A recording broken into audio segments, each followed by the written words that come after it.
말씀 제목을 제가 분율, 희생물 이렇게 잡았었는데요. 그 이유는 성경에 몇 번 이제 여기 마태복음 9장 13절 같은데 보면 뭐 제가 읽겠습니다. 오직 너희는 가서 내가 긍휼을 원하고 희생물을 원치 아니하노라 하신 말씀이 무슨 뜻인지 배우라, 이런 말씀이 이렇게 몇 번 나오는데 볼 때 조금 이제 이해가 쉽지 않았습니다. 자주 나오는데 그래서 조금 더 이렇게 찾아보게 되었습니다. 그러면서 계속 나는 의로운 자들을 부르러 오지 아니하고 죄인들을 불러 회개하게 하려고 왔노라 하시니라, 이런 말씀이 이렇게 나와 있는데 그 앞뒤 문맥을 보게 되면 이게 오른쪽에 같이 해놨습니다. 예수님께서 세리 마태를 부르신 후 세리들과 죄인들과의 식사 자리에서 그럴 때 이제 바리새인들이 예수님께 왜 세리와 죄인들과 함께 식사하느냐, 이와 같이 이렇게 의문을 제기할 때 예수님께서 대답하신 것입니다. 너희는 가서 내가 긍휼을 원하고 희생물을 원치 아니하노라 하신 말씀이 무슨 뜻인지 배우라. 마태복음에는 특히 이제 바리새인들 또는 그 서기관들에 대해서 책망하는 말씀이 많이 나오는데 이것도 그 중에 하나입니다.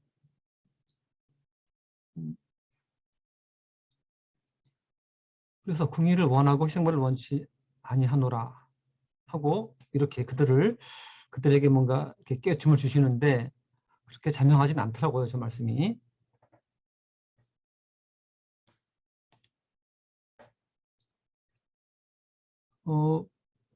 그래서 일단은 처음에는 그냥 계속 읽고 다른 말씀을 통해서 제가 이해를 하리라 하고 이렇게 계속 이렇게 시간을 보내고 있었는데, 아무튼 이제 이 상황에서 보게 되면 일단은 바리새인들은 자신들은 의인이고 의로운 사람들이고, 그런데 왜 당신은 죄인들과 함께 식사를 하는 거냐, 이렇게 하고 있는데 예수님께서는 아까 그 9장 13절 뒷부분에 나는 의로운 자들을 부르러 오지 아니하고 죄인들을 불러 회개하게 하려고 왔노라. 그러면서 사실은 바리새인들은 자칭 의인이죠. 실제로 의인이 아니고 그래서 예수님께서 결국 의로운 자들을 부르러 오지 아니하고 이렇게 대답해 주시면서 사실은 그들이 너희가 말하는데 너희는 의로운 사람이다 하는 식으로 반어법적으로 일단 말씀을 하고 계십니다. 계속해서 이제 다른 말씀을 통해서 이해를 좀 해보고자 했습니다. 마태복음 12장 7절에도 거의 같은 말씀이 나옵니다. 그러나 내가 긍휼을 원하고 희생물을 원치 아니하노라 하신 말씀이 무슨 뜻인지 너희가 알았더라면 무죄한 자를 정죄하지 아니하였으리니. 여기서 너희는 이제 바리새인들입니다. 문맥에서 보면 이때 이 문맥은 오른쪽에 보시는 것처럼 안식일에 제자들이 시장에서 곡식 이삭을 따서 먹었습니다. 그에 대해서 역시 안식일 해서는 안 될 일을 왜 하냐고 이렇게 바리새인들이 책망을 할 때 그에 대한 대답이십니다. 내가 긍휼을 원하고 희생물을 원치 아니하노라. 이게 대답이시고, 그러면서 그 말씀이 무슨 뜻인지 너희가 알았더라면 무죄한 자를 정죄하지 아니하였으리라, 이렇게 하고 계신데 그러면서 거기 이제 그 말씀을 하시면서 그러니까 다윗 역시 안식일에 성전에 들어가서 그때 쫓기는 당시에 일반인들이 먹어서는 안 될 그러한 보여주는 빵을 먹은 것으로 이렇게 말씀을 하고 계셨습니다. 그리고 그 뒤에는, 이 말씀 뒤에는 예수님께서 안식일의 주인이라는 말씀도 하고 계신데 그래서 결국 일단 요 문맥에서는 이 바리새인들에 대해서 너희가 뭘 모르면서 무죄한 자를 정죄한다고 이렇게 하고 계십니다. 소위 뭣도 모르면서 이렇게 하고 있다. 너희가 아는 어떤 그런 기준으로 말씀하고 있다. 이렇게 하고 계십니다. 사실은 이제 요 긍휼을 원하고 희생물을 원치 않노라 하는 말씀의 원전은 호세아서 6장 6절에 있습니다. 거기서도 보니까 나는 긍휼을 원하고 희생물을 원치 아니하며 하면서 뒤에 번제 헌물보다 하나님 아는 것을 더 원하였으나 이런 말씀이 이렇게 나오고 있는데 여기서도 역시 보니까 아까 마태복음 9장 13절에서 배우라 하고 있고 또 마태복음 12장 7절에서도 너희가 알았더라면 하고 계시고 호세아서 6장 6절에도 하나님 아는 것을 더 원하였으나 결국은 뭔가 바리새인들은 피상적으로만 알지 본질을 모른다고 말씀하고 계십니다. 전체적으로 보면 호세아서 6장 6절의 그 문맥은 에브라임과 유다가 언약을 어기며 주를 대적하고 배신한 것에 대해서 회개를 촉구할 때 그럴 때 이제 하신 그 말씀 나오는 그 말씀입니다. 이런 말씀을 여기까지 이렇게 제가 이렇게 보면서 그리고 어느 때나 뭐 저 때나 뭐 지금이나 사람들은 어떤 자기의 기준이죠. 여기서는 일단은 뭐 믿음에 관한 것이니까 율법도 시각을 가지게 되고 그 잣대로서 다른 사람들을 판단하고 또는 뭐 정죄하는데 참 능하다 하는 생각을 해보게 되었습니다. 여기서도 다시 이렇게 쭉 검토해 보니까 결국은 바리새인들이 또는 어떤 제사장들이 이렇게 다른 사람들에 대해서 자기 기준으로 자기들은 의로운 자고 또 율법을 지키고 있으면서 지키고 있다고 생각하면서 다른 사람들을 판단하는 정죄하는 그런 모습을 볼 수가 있어서 일단은 전체적으로 문맥에 대한 이해는 다소 이렇게 하게 되었습니다. 결국은 많은 경우 우리는 잘 모른다. 어떤 단순한 말씀이라도 충분히 앞뒤를 알고 또는 말씀의 의도까지 알고서 적용하는 건 쉽지 않다 생각을 해보게 되었습니다. 우리는 많은 경우 사실은 잘 모르면서 적용을 먼저 하고자 하는 그런 속성이 있다는 것을 생각을 해보게 되었습니다. 또 비슷한 말씀이 계속 있습니다. 예, 여기서 에레미야 6장 20절에 보면 무슨 목적으로 세바에서 내게로 향을 가져오며 먼 나라에서 향품을 가져오느니라. 너희의 번제 헌물들은 내가 받을 수 없으며 너희의 희생물들은 내게 행기롭지 아니하니라. 일단 말씀에서 보면 사실은 저런 세바에서 먼 나라에서 향품 가져오는 것은 굉장히 수고가 많이 들어가는 그런 일입니다. 그런데 하나님께서는 그런 헌물들 내가 받을 수 없다. 그런 희생물들 향기롭지 아니하다. 이렇게 말씀하고 계십니다. 결국은 이 사람들의 어떤 종교 행위에 대해서 사실은 이제 그 마음, 눈에 안 보이는 것이 아니라 눈에 보이는 형태로 뭔가 그 종교화하는 그런 사람들에 대해서 이렇게 말씀하고 계시는 것을 볼 수가 있습니다. 이게 이제 4번 오른쪽에 보시면 주의 말씀과 주의 법에 귀를 기울이지 아니하고 거절한 상태에서 계속해서 뭔가 눈에 보이는 것을 가져온다는 것이죠. 주의 말씀에 순종하는 것, 주의 법에 마음으로 지키는 것에 이렇게 하나님께서는 그것을 이제 원하시는데 사람들은 뭔가 눈에 보이는 것으로 이렇게 그걸 대체하고자 한다는 것을 말씀을 하고 계신 것으로 제가 이렇게 이해했습니다. 히브리서 10장 1절로 5절에 특히 5절 말씀을 제가 여기 인용했는데요. 그러므로 그분께서 세상에 들어오실 때에 이르시되 희생물과 헌물은 주께서 원치 아니하시고 오직 나를 위하여 한 몸을 예비하셨나이다 하고 이렇게 말씀하고 계십니다. 즉 예수님께서 이 땅에 몸으로 들어오시는데 바로 이제 하나님께서는 자신을 위해서 한 몸을 예비해 주셨다고 하고 계십니다. 사실은 이 말씀 여기서도 희생물과 헌물하고 한 몸이 대비가 되고 있습니다. 사실 하나님께서 사람들을 위해서 사람들의 죄를 위해서 이 한 몸을 예배해 주실 때 거기도 우리가 지금 이해하기를 하나님의 어떤 긍휼이 발휘가 된 것이고 더군다나 저 긍휼은 공의와 이렇게 완전히 만나고 있는 그런 부분입니다.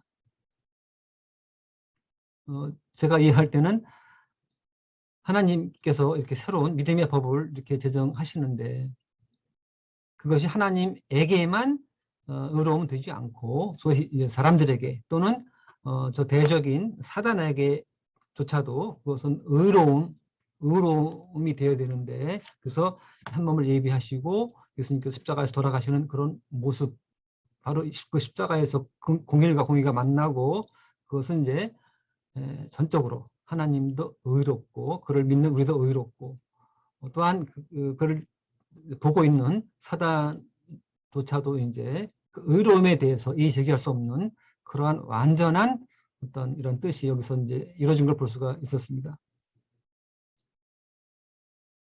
그리고 또 관련해서도 돌아온 탕자에 관한 그 비유가 의화가 누가복음 15장 11절로 32절 사이에 있는데 이렇게 탕자가 재산을 다 탕진하고 돌아왔을 때 그 아버지의 태도와 형의 태도는 아주 상반되었습니다.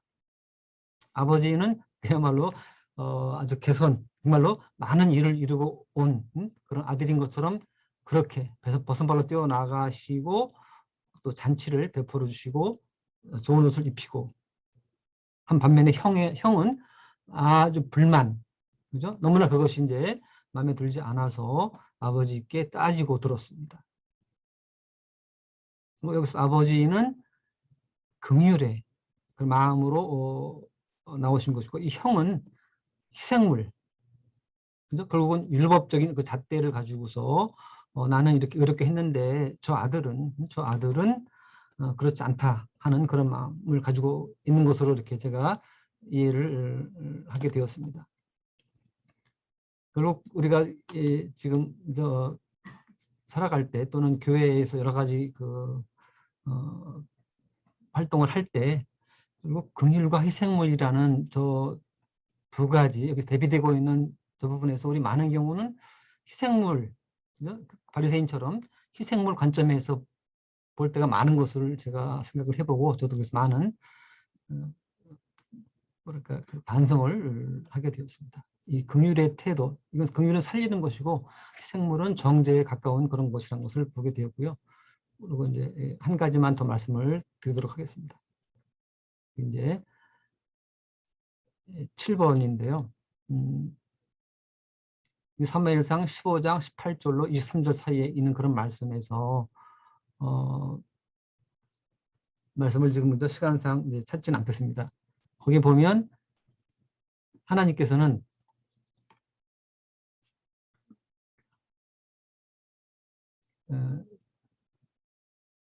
이 사무엘 선지자를 통해서 이 사울 왕에게 아말렉을 진멸하라고 그렇게 명령을 주셨습니다.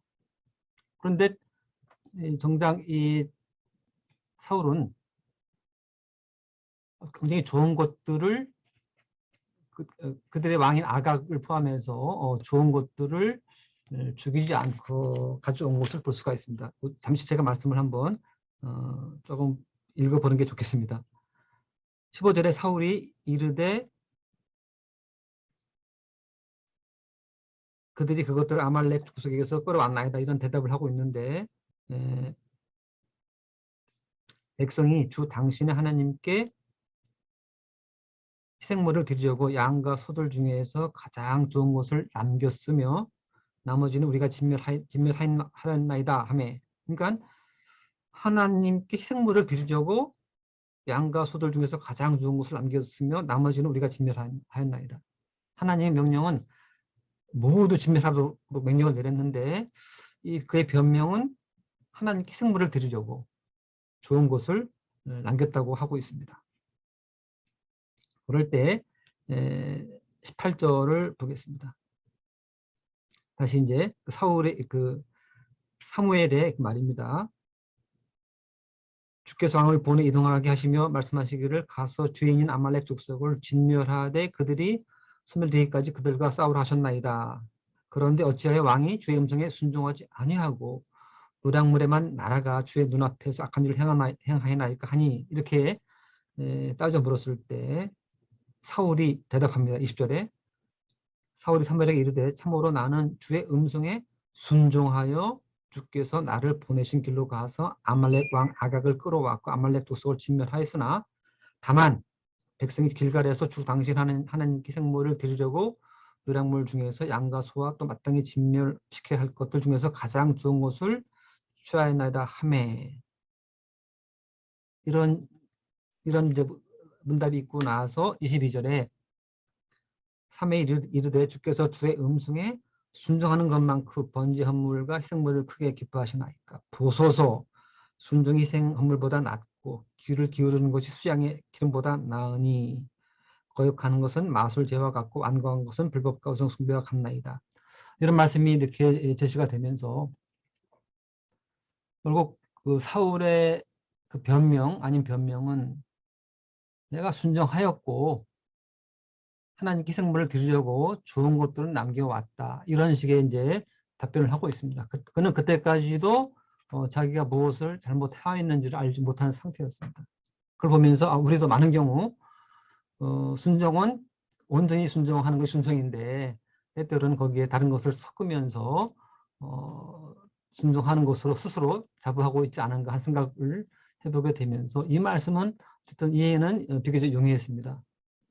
여기서 순종이 희생물보다 낫다 하는 그 말씀에서 전적인 순종 대비가 되어서 다른 앞부분의 말씀에 비해서는 비교적 이해가 명확했고 따라서 순종이 희생물보다 낫다 하는 그런 말씀 또는 순종을 긍휼로 대변해도 그 긍휼로 이렇게 대체해도 좋은 그런 말씀이어서 또 그 뒤에 많은 말씀을 통해서 보니까는 결국 사람들은 내면적인 것보다는 외면적인 것에 치중을 한다. 눈에 보이는 것. 결국은 이 믿음의 이러한 것도 때때로 외면적인 것으로 눈에 보이는 것으로 대체하는 것을 많이 봤을 때 하나님께서는 그것을 원하지 않으시고 눈에 보이지 않는 믿음, 순종, 공의, 긍휼 이런 것도 원하신다는 것을 한번 생각해 보게 되어서 이번 말씀 교제를 하게 되었습니다. 그럼 이상으로 말씀 교제를 마치겠습니다. 감사합니다.